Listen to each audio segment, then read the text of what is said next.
Memo ato Ghana mine adeshimai memo bibiara aha zeba area be pram to be Kasebo wo big family radio kasa efrido embre no aso de ensam ahodro yensa kan na yaboabo no mezebo somde area be pram to be Kasebo wo ukasa efrido ensam no do so pa nemom zodimu akotin ebi ene day embre chebedwemini ezema saudai abatum peshedo akasa chemude abatu komisani dwumo original ode obo oman Ghana yene kamamika bi amembu no obo ne ntanepa onchaye oye yero alban bagbin somana Kingsford akasa chemude emprempen oye boundaries bill no why ada wajatum e oman Ghana embre chebedwemu fie yero atofoson akasa no chema oye swafo shaman Ghana henis ka won samodo wan family budget na mo to go man Ghana mbe shebuje fia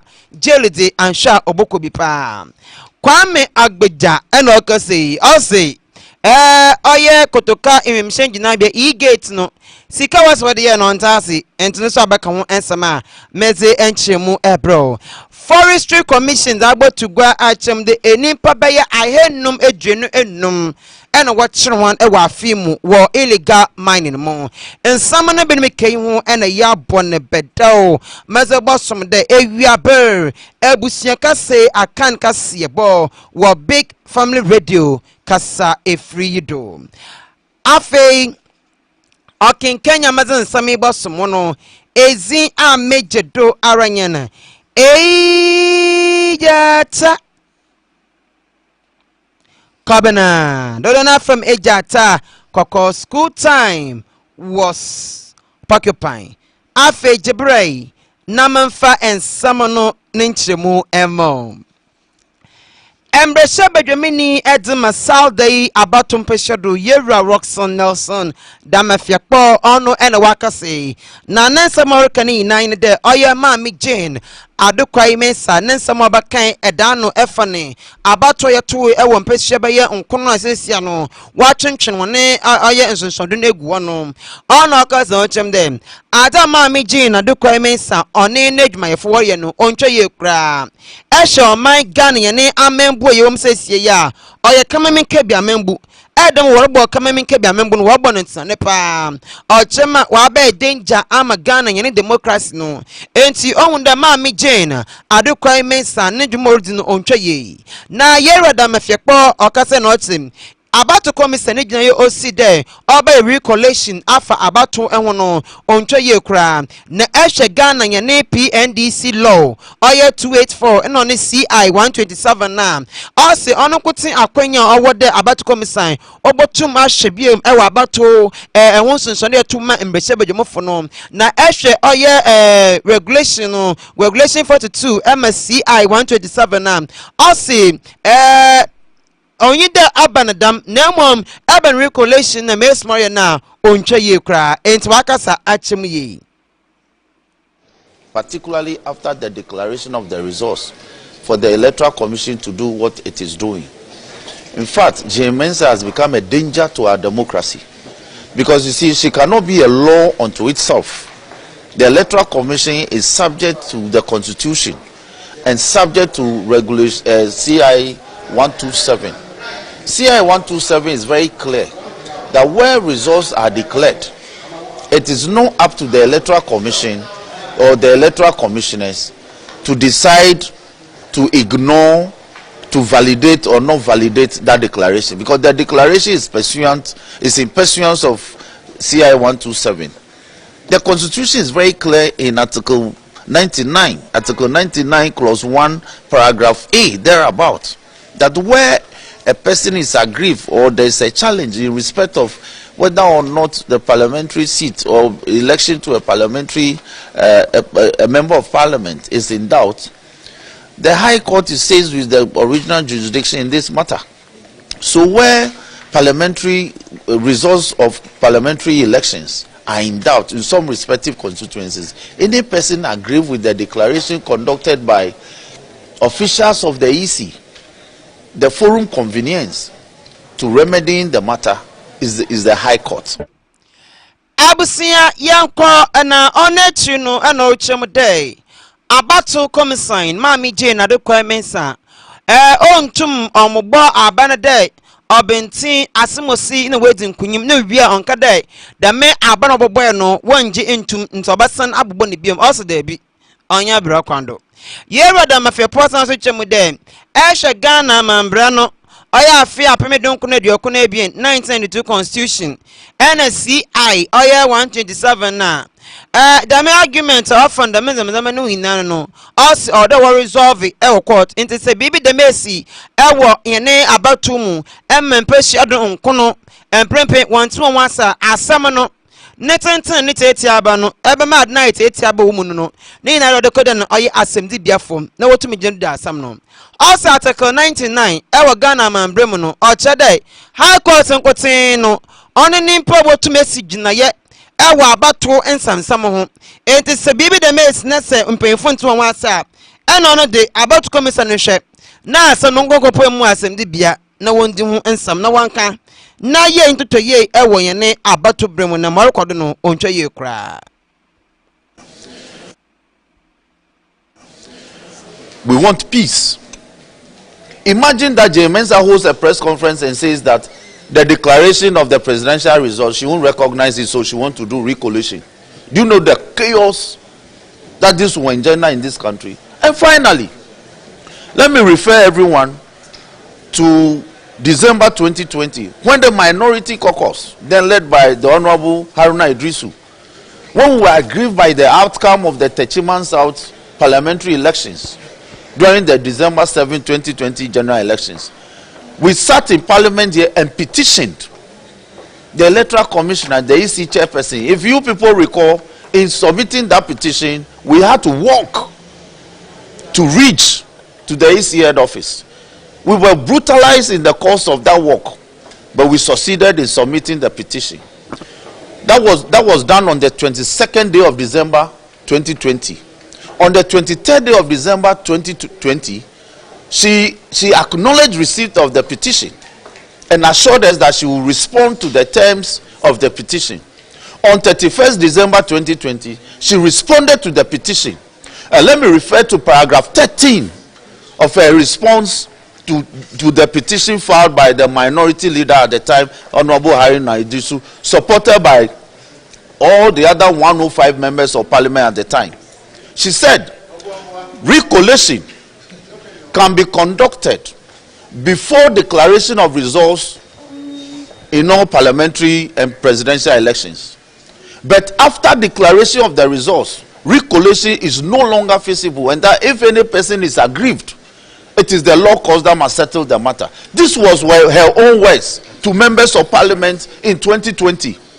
Today she's running away from her own words. And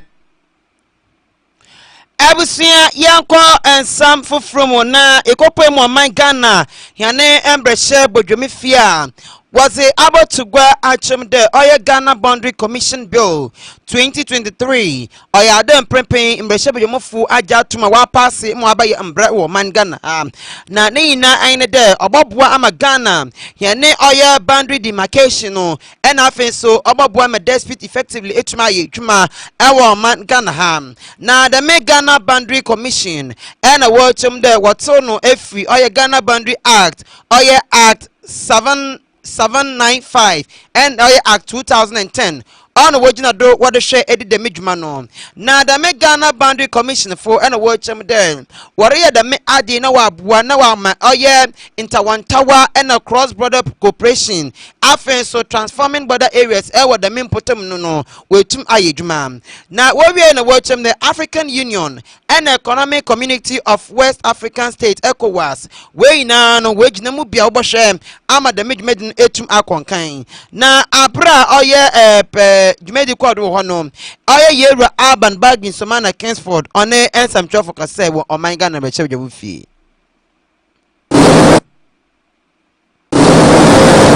Ghana Boundary Commission Bill 2024 be deemed to have been taken to the second reading and the consideration stage of the bill. Those in favor say aye. Those against say no. Honorable members, the ayes have it. The Ghana Boundary Commission Bill 2024 is deemed to have been taken through the second reading and the consideration stage of the bill. Speaker, I move that the Ghana Boundary Commission Bill 2024. So let's correct the rendition as captured on page 13 of today's order paper is Ghana Boundary Commission Bill 2024. I move that the Ghana Boundary Commission Bill 2024 be now read a third time. That's all. Right, Honorable Speaker, second the motion. Moved and seconded is for the consideration of the House, and so I'll put the question. Those in favor that the bill be taken through the third reading, say aye. Those against, say no. Honorable members, the ayes have it. The Ghana Boundary Commission Bill 2024, not what is on the order paper, not 2023, 2024. It has been taken through a third reading and passed. We are rather better positioned to identify our land maritime boundaries and to some extent our airspace boundaries. So that is key so far as our work is concerned. Once we're able to identify this, there will not be disputes. Once we're able to identify this, the security agencies responsible for the territorial integrity or ensuring that we don't have these security threats would also be very confident and they know where the boundaries are and should be able to undertake this confidently. Abusua yanko nsamfo from oye edom kuma wo manga na mbreshe badwome fie hwanemba dano nyi oye onimnyamfo kezalato forson ono inorka se na nansam aruka ni nyina nyine de oye Ghana swafo shoman yensika wonsam do onimnyamfo Mohammed Amin se oshana se afi oye mini budget ododo to gwa wo manga na mbreshe badwome fie mbremesmo abaya afi apime bien ena eduenu enum no wobotum da agbobra odikan ewo oman mu no oshana onfamba ono bebi oshebi onje yere kezalato forson se hey igwan yakopon ehene na ase Yere Mohammed ebutumi egwan na nsmo wo yinfide esmo fo ni smadi intumi smada aye computer sem na you can run but you can't hide ono enorukin na wo wi na ochem dem say yewra oye Dr. Mohammed Amin ono eye swafo shoman Ghana nye nisika wonsam do no say wamba amba budget am to go man Ghana mbese be mufie no oye ono no the hide and seek da no no ready jail owokobi jail na jail so ye man one of the them no say ntuma mi amba ye ye do boko jail pa. The expenditure in advance of appropriations for January to March 2025, the Speaker, can be laid by any member on behalf of the Minister responsible for finance. The Speaker, copies are before us. I have a copy. The Speaker, I'm sure you also have a copy. And I think this is not the presentation itself. It's laying of papers. The Speaker, there are occasions, instances that papers have been laid on behalf of a Minister of State. In the same vein, we have a minister for tourism before us. The Speaker, he is the available leader and he's a minister for tourism, a cabinet minister. The Speaker, I urge him to lay it on behalf of the minister responsible for finance. But if you don't want to do it, I can do it on your behalf. The Speaker, I also want to convey to the minister and His Excellency the President that the Constitution places an obligation on the President to present to this House before the year ends expenditure in advance of appropriation for the first 3 months of the year 2025. And this is Article 80. The Speaker, aside that, the PFM Act the Public Financial Management Act places a responsibility on the finance minister to act on behalf of the president to present the estimate before us. And there are severe penalties for not doing it. There are severe penalties for not doing it, including a jail term. Severe penalties. So I just want to caution those in office to be aware. Abusua and Sanfo Frumonsono. Oya Yebra Kwame governs Agbeja. Ono say na nensama baken enemy.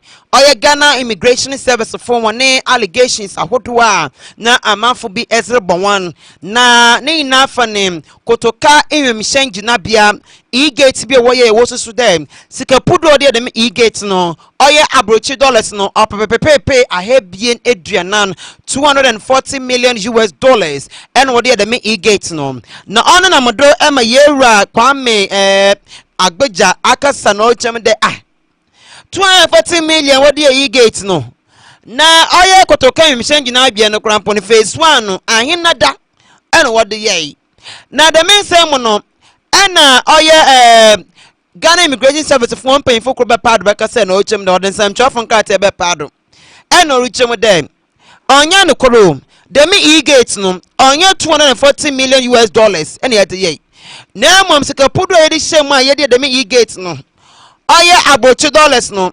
opepepe ediokon anan echipo nsiam $94.6 million and what is shemu ono krampo no ebi kan oya phase 1 project woye ewoga kotoka enwemhyen ginabia ena oya mreshebe jomini yewra oya Kwame Agbeja ono na oya minority chief whip no wombe omanga na mreshebe jomufi waka so chem dey ono no owun dey the men so wekin wapede frakadem bikom kata asese dwumi de kankan ne po bi ko wapede won beje won da bibi rekodo wo ho ono nti na wakan o send sika wode e-gate no ebisi ya osono mbabodro obo ebisi so mo different figure enti won sika podo kurada wode dem e-gate no enti no so akasa afon. Yes, so the immigration service themselves don't realize that they are just a tool in the hands of some people close to the vice president and some other people. They are not aware that the project as cooked by people close to the vice president is even almost close to 300 million. I have here a document of the presentation by the Ministry of Finance themselves that I'll give to you. So the proposal brought together, and for the first time when I spoke to you guys yesterday, I did not mention the name of the entity. The proposal put forward by Margins Group to Ministry of Finance and GIS at the beginning was almost close to $300 million, when the entire airport was built for about $250 million. So this e-gate and border security thing is a scandal. I have here the memos and everything, and I will hand over this to you.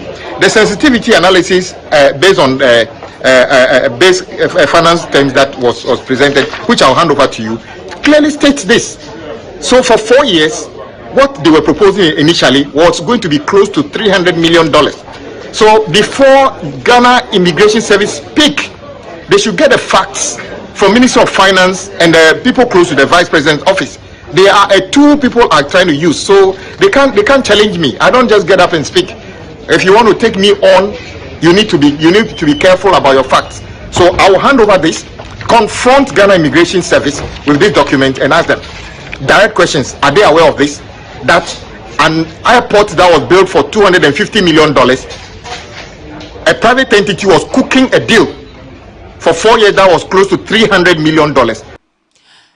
Yamfa yenwantre and sample from na bobo amanzia de a prosefo wonsa so nimpa beye ahenum eduenu enum Adam Kofi we na wodo mo hye oya galamse mu illegal mining mu na ono woda botugwa erichem dem Adam Kofi ekoye ne site ahodo a manga na ha eboko no wotutu form no we gala ena ne sale ni bi na che de gala dem ense wo boabo na wagwa akoton galamse na Adam Kofi mu ahenum na wo chem no November nkoten no na wosese we na illegal mining dominated the headlands across the country.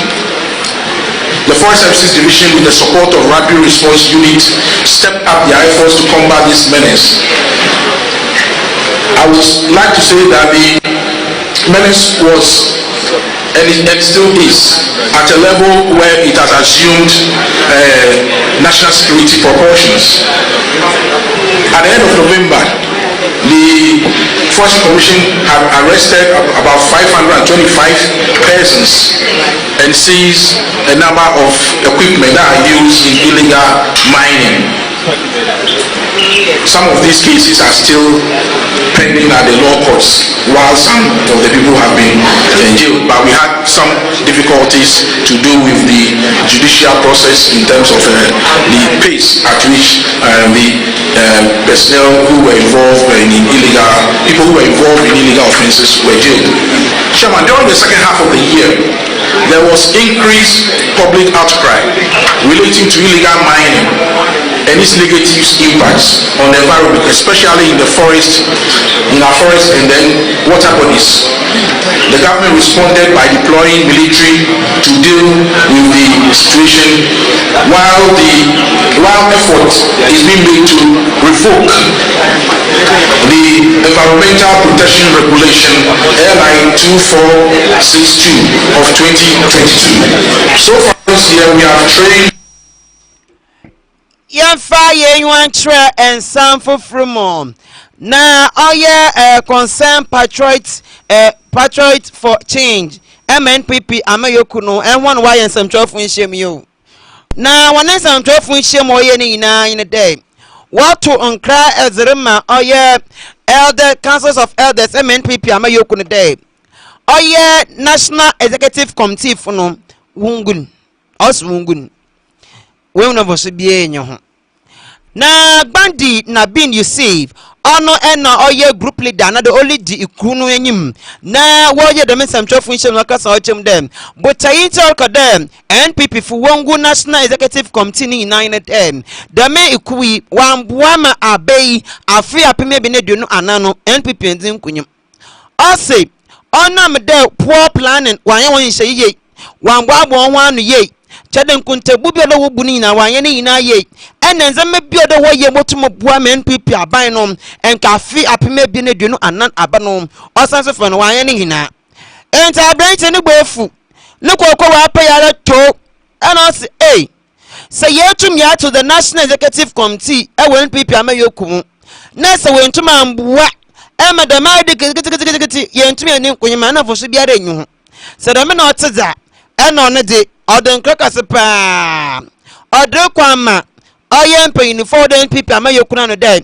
The National Executive Committee na what's no won gun. Na fe one share na one to interim committee. I want no impremping Waba manage party nika krakakra copy me day in paying for no Wabats Nasi no penny power for. Offense was answer from them. I want to win where campaign admin people Amayokun paying for no you one day. One campaign MNPP Amayokunu oye campaign heads no one pem na one more resign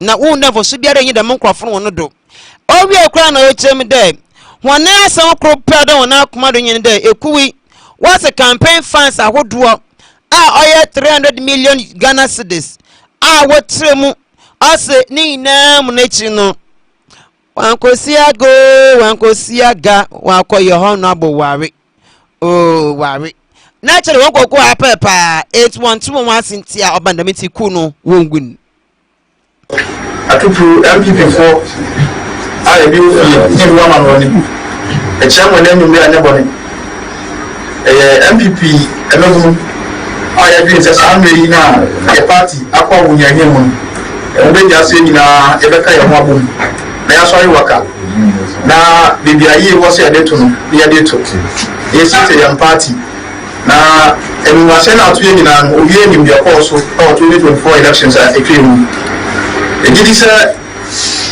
enya out of nothing na esi here e gidi se ye to abama afofo se wo monhwe party nu enkanko ena yiri ankoyi enti na ngwa se ya baaye and also to your friend your national council any council of elders say e go fi mo anu the penny for a to abayi wɔn sɛ wɔn hwɛ party no so wɔn nkɔ wɔn adwuma ɛnto hɔ na ɛhwehwɛmu bɛyɛ wɔ hɔ sɛ party mpanyinfoɔ yɛ na yɛhwɛ ne yɛde yɛ 2 years mu wɔn hwɛ na wɔn ti committee na wɔn hwɛ mu na obi a ne ho bɔn mu biara sɛdeɛ party asotwe ntie biara yɛde yɛtwe nipa korɔ yɛsan nso ɛkyerɛ yɛ adwene sɛ ɛbɛyɛ yi a nka yɛn mpanyinfoɔ bi na before yɛkɔ abatoɔ no party mmara no wɔn to mmara wɔn bi wɔ de adam yɛsan nso ɛmfiri wɔn mmara back na yɛn nyinaa yɛmfa yɛn ntoma ɛmo yɛn ho ano na with unity ayɛ nhwɛ sɛ yɛn party bɛsa afa ne ntoma pa efira obi nso a ɛbɛburu to sɛ yɛn nyinaa a yɛ qualify sɛ anka yɛgyina abatoɔ ɛwɔ yɛ party mu san sɛ sikasɛm ɛnkɔ yie nti afoforɔ no a wɔn nsa wɔ bi no wɔn na yɛkɔto wɔn so aba eti yɛdwin sɛ nkada yi a anka party mpanyinfoɔ yi mfa nkɔ adwene mu sɛ abatoɔ no a yɛda yɛn anim no wɔn ma every party member ɔwɔ card a yɛnim wɔ yɛn party mu ɛmmɛto aba no bi from grassroots na sɛ yɛdu national level mu a na nka delegates no mu ɛnkɔto aba sɛdeɛ ɛbɛyɛ akɔdwe mmiɛnsa a ofiri K3SE nka qualify sɛ wɔn to ne so aba no ɔbɛyɛ constituency secretary no ɔno nso bɛnya akonnwa agyina bi na ɔdodoɔ no akɔto ne so aba aba ne saa sikakyɛ ne weyɛ me ba mo ntoma no ne weyɛ me nua me ntoma no yɛbɛtwa so afei nso yɛhwɛ sɛ animuasɛ wei a abɛyi wɔn a wɔn hwɛ ɛma animuasɛ no baayɛ no yɛka sɛ yɛde wɔn a ɛkyekyere yɛn party no a ɛno yɛbɛtɔ tim nti ɛnimanimu yɛ yɛsrɛ national council ɛne council of elders ɛne wɔn a ɔka ɛkɔ bi ɛhwɛ na yɛmfa timetable foforɔ ɛmmra na yɛnto yɛn mpanimfoɔ so aba ɛkɔfiri mi a na yɛnyi afoforɔ wɔn nhwɛ ne yɛmprepɛ yɛn party na the next election na yɛnhwɛ na yɛnya mpanimfoɔ a wɔdɔ party na wɔn ahofama na ɛnyɛ sikasɛm nti ɛna nipa no gye ne ho si hɔ sɛ ɔbɛsom party na mmom obi a wakoma pa sɛ ɔbɛsom MPP ama no opum enti onenyin eyim na wonne koko apɛ no enyim gwase na waba ma won no ɛna ɔnte ase ɔyɛ owura gbandi na bin Yusuf ɔno ɛna odi the member bun wona na wɔyɛ ndamensam trofo nhyiam wɔde ɔfrɛ kɛse kɔma council of elders wɔwɔ NPP amayokumu ɛna wɔchem the national executive committee abedwoku no wongun won collapse no kra na we wona vosi bia enyu ho wa ama wawe honorable wari Abusua ti ha na mbre na ba makwan ma mede ewiabe abusua kase akan kasebo no mede ebesi amount asedan koma big family multimedia institute BFM store trustees network group and one wobo mechi dom ende anop ewiabri e ma mede kasegbe ebe bosomo the maran so na me producers ekuku dam oye akosia adepa